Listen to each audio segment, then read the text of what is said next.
What's up mga kadromis? Ngayon, interval 400 na. Yan. Ito ako ngayon sa iba. Let's go, warm up. 2K warm up. Yan. Chill lang. Yan naman yung ulan. Basa na naman.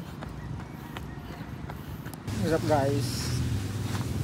Ngayon tapos na yung interval 8 na 400 para lang meron konting speed. Yun yung naging result. Warm up mga 2K yan.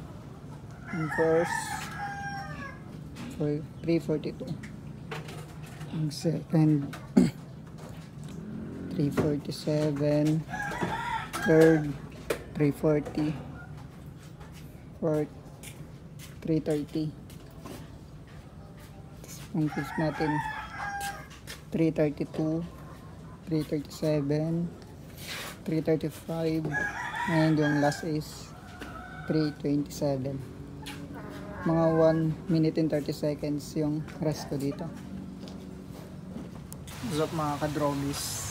Ngayong hapon, easy 6 km, super easy chill run kasi nag-interval tayo kanina. Ito na yung ulan, no? Naman. Ngayon malakas ang hangin tapos yung ulan tuloy-tuloy. And papakita ko na lang kung ano yung magiging result mamaya. Let's go guys. Ngayon tapos na yung easy run 6K. And okay naman yung pakiramdam. Kaya bukas rest tayo ng morning gym. Naging result 6 km, average pace 5, 30 minutes.